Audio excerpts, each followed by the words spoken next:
Okay, the topic is Wheatstone bridge, है ना। ये क्या है? Wheatstone bridge. ये व्हीटस्टोन ब्रिज का मतलब ये मत समझना कि गेहूं भी है, पत्थर भी है, उसका ब्रिज बना दिया, ऐसा कुछ भी नहीं है। व्हीटस्टोन ब्रिज ये कॉन्सेप्ट है ना। ये करंट इलेक्ट्रिसिटी में कॉन्सेप्ट दिया गया चार्ल्स व्हीटस्टोन के द्वारा दिया गया था, 1843 में दिया गया था कॉन्सेप्ट, जिसमें बताया गया था कि गैल्वेनोमीटर को हमने यहाँ लगाया है, ठीक है। एक रेजिस्टर P डाला, यहाँ पे दूसरा रेजिस्टर Q डाला, यहाँ पे तीसरा रेजिस्टर R डाला और चौथा S डाल दिया, और एक बैटरी से हमने कनेक्शन इसको लगा दिया, ठीक है। बैटरी से कनेक्शन लगाने के बाद हुआ ये कि हमें फाइंड क्या करना था, हमें क्या फाइंड करना है, हमें क्या फाइंड करना है, हमें दो ही चीज में पढ़ना है, balanced Wheatstone and unbalanced Wheatstone bridge, ठीक है। दो हमें फाइंड करना है। तो ये बैलेंस्ड व्हीटस्टोन ब्रिज क्या कहलाता है, क्यों कहते हैं, कब कहते हैं, ठीक है। ये पहले पॉइंट को समझिए। बैलेंस्ड व्हीटस्टोन ब्रिज तब कहेंगे जब गैल्वेनोमीटर के अंदर जो करंट होता है वो जीरो होता है। जब ये करंट ही जीरो हो जाए, balanced Wheatstone bridge when Ig is equal to 0, current in galvanometer is equal to 0, then only the galvanometer shows zero deflection, means galvanometer does not show any deflection, ठीक है। Galvanometer कुछ भी deflection जब नहीं दिखाएगा, मतलब ये व्हीटस्टोन ब्रिज क्या है, बैलेंस्ड है, बैलेंस कंडीशन में, ठीक है। और बैलेंस कंडीशन में क्या होता है कि P/Q is equal to R/S। Balance condition में क्या होता है कि जब इसके अंदर करंट नहीं फ्लो करेगा, अगर इसके अंदर करंट नहीं फ्लो करेगा तो सपोज दैट ये जो बैटरी है ना, इसके अंदर करंट दिया I1, इसके अंदर करंट दिया I1, इसके अंदर दिया करंट I2, ठीक है।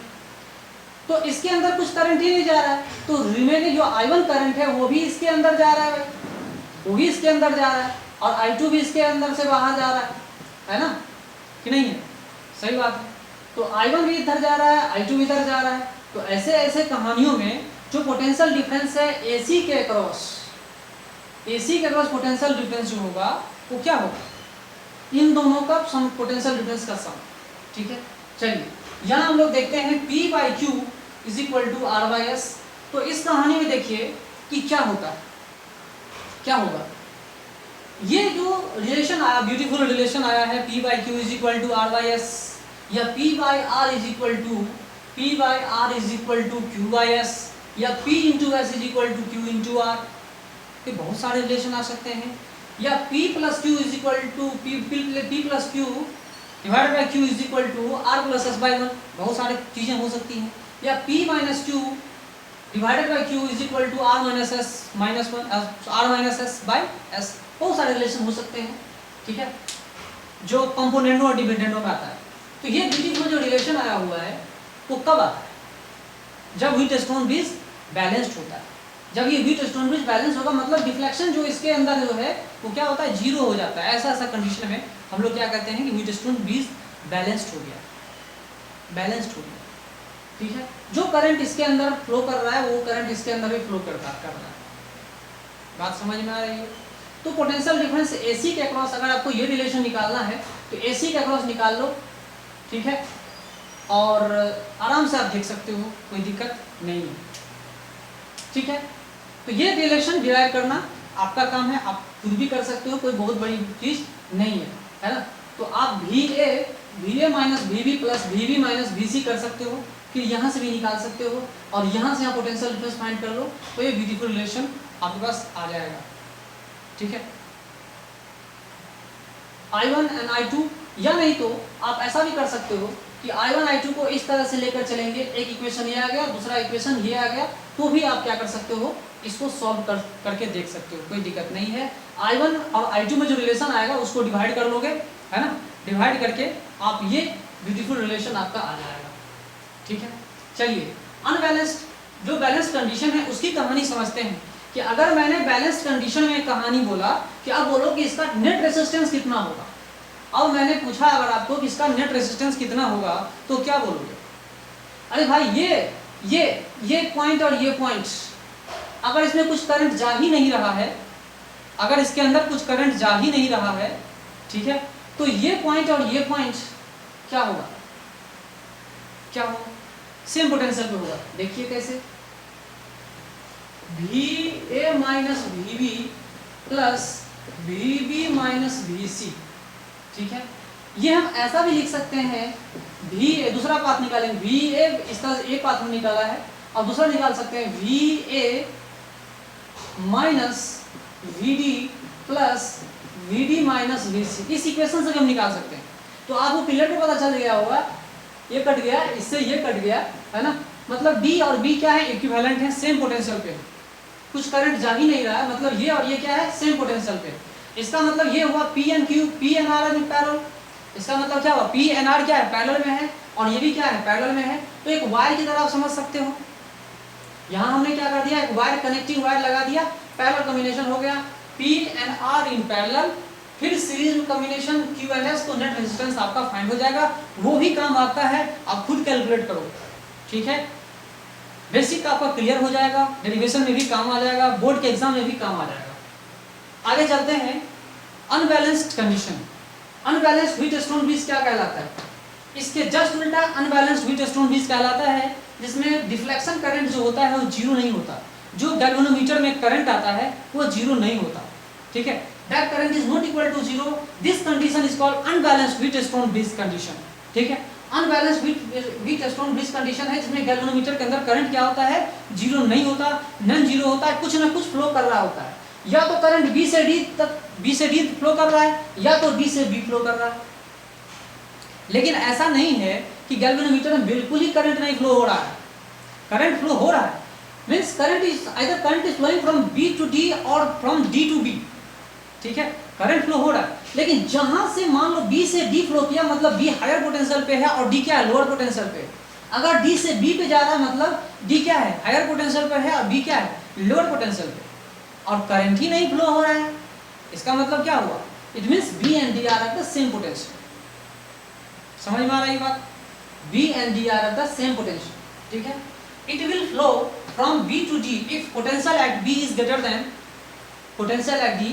तो हम यहाँ पे अपोजिट, जब माइनस साइन लगेगा तो अपोजिट हो जाएगा, VA minus BD is less than VA minus BB, है ना। तो इस तरह से हमने इक्वेशन बनाया है। तो इक्वेशन बनाने के बाद देख सकते हैं कि पोटेंशियल डिफरेंस जो है VA माइनस BD और VA माइनस BB, ये बड़ा है और ये क्या है, कम। अगर B से D करंट फ्लो हो रहा है, भाई सीधी सी बात है, ये इन दोनों का कॉमन पॉइंट है, ये हायर पोटेंशियल है, मतलब VA minus BB, VA minus BB क्या होगा, VA माइनस BB क्या होगा, greater than VA minus BD। लेकिन उल्टा कर दें तो, अगर मैंने अपोजिट साइन डाल दिया, VD minus BA, VD minus BA, है ना। अगर मैं इसको, क्या सही है ये, अगर मैं इसको उल्टा करूं तो क्या होगा, VB minus BA is greater then VB minus BA। क्या ये सही है, देखिए गौर से देखिए, यहाँ पे VB minus BB is greater then VD, है ना। तो यहाँ पे माइनस साइन करते हैं तो ये क्या हो रहा है, माइनस VB आ जा रहा है, माइनस VB, ये उल्टा साइन हो गया, है ना, ये उल्टा कर दिया हमने, ठीक है। अब अगर दोनों तरफ हमने VA ऐड कर दिया तो क्या होगा, ये उल्टा इक्वेशन हो गया ना, ये उल्टा इक्वेशन हो गया, ठीक है। VA minus BD will be greater than this, ठीक है। तो अगर मैंने उल्टा कर दिया तो लेस देन ये इतना आ जाएगा, ठीक है। अब यहाँ पे देखिए VA minus BD, VA minus BD क्या आ रहा है, I2 into R, I2 into R. Current हम फाइंड कर लेंगे, I1 I2 को भी फाइंड कर सकते हैं, ठीक है। करंट को हम लोग फाइंड कर लेंगे, I2 इंटू आर। तो इस तरह से हम लोग लिखेंगे R प्लस S इतना, P प्लस Q इतना, और ये जो कहानी है ग्रेटर देन इतना आ रहा है। ये जो क्वांटिटी आ रही है ना, ये क्वांटिटी क्या आ रहा है, इस क्वांटिटी से बड़ा आ रहा है। ये जो कंडीशन कहलाता है, ये अनबैलेंस्ड कंडीशन कहलाता है। अनबैलेंस्ड कंडीशन में देखिए कि नेट रिजल्टेंट क्या आ रहा है, PS is greater then RQ, PS is greater then RQ, PS is greater then PS, P और S इन दोनों का प्रोडक्ट इन दोनों के प्रोडक्ट से ज़्यादा होगा, याद रखिएगा, इन दोनों का प्रोडक्ट इन दोनों से क्या होगा, ज़्यादा होगा, और बी से डी तक करंट फ्लो किया था। अनबैलेंस कंडीशन में एक है। दूसरी कहानी ऐसा भी हो सकता है कि PS is lesser than RQ। इस कहानी में क्या होगा, PS लेस देन कब होगा, जब करंट D से B के तरफ फ्लो करता है, जब करंट D से B के तरफ फ्लो करेगा। ऐसी ऐसी कहानियां आप लोग देख सकते हैं, बहुत सारे न्यूमेरिकल्स इससे पूछे जाते हैं, और इसी कॉन्सेप्ट पे बेस्ड है हमारा मीटर ब्रिज कॉन्सेप्ट, और बहुत सारे क्वेश्चंस भी इससे आते हैं। मीटर ब्रिज, अगला जो टॉपिक हमारा होगा वो मीटर ब्रिज होगा, ठीक है, उसको भी हम लोग अच्छे से पढ़ेंगे, ठीक है।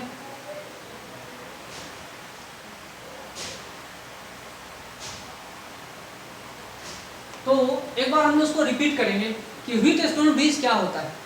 व्हीटस्टोन ब्रिज एक ऐसा कंडीशन है जो चार्ल्स व्हीटस्टोन ने 1843 में डाला था, ठीक है, इन्वेंशन किया था।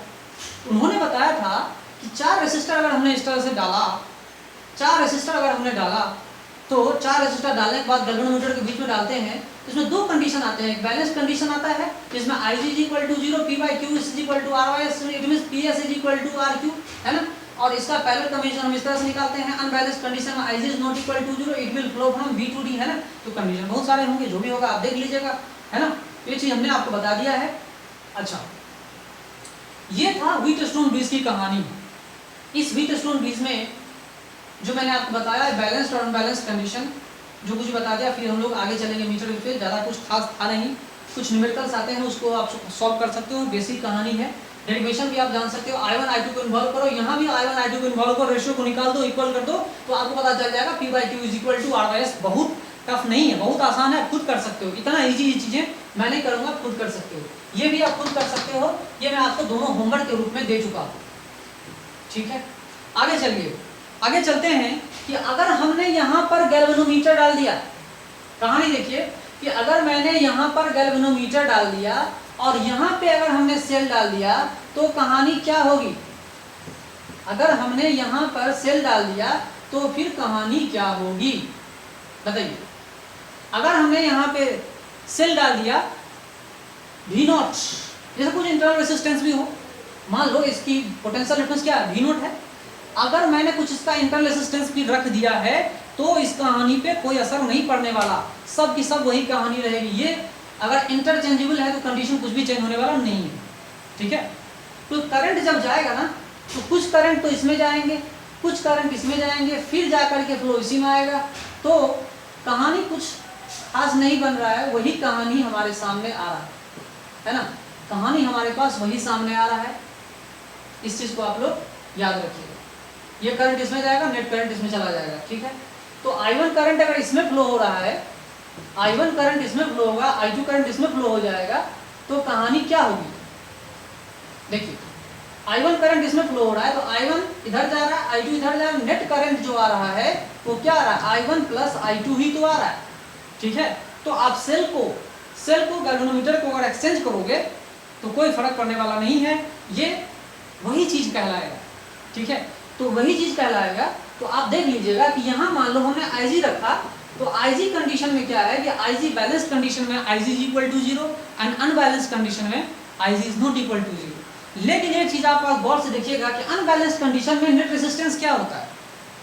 अनबैलेंस कंडीशन में नेट रेजिस्टेंस कितना होगा, तो डेल्टा फॉर्मूला से आप उसको कैलकुलेट कर सकते हो, ठीक है। डेल्टा फॉर्मूले से कैलकुलेट कर लोगे।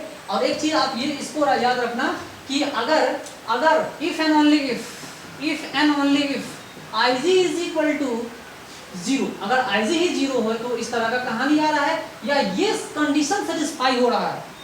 अगर इस तरह का कंडीशन सेटिस्फाई होगा तो IG = 0। मान लो ये 2 ओम, मान लो ये 1 ओम, ये 2 ओम, ये 8 ओम, है ना, और ये 16 ओम, तो कहानी क्या होगी, इसमें करंट फ्लो करेगा ही नहीं। IG = 1/2 = 1/2 means IG = 0, balance condition है।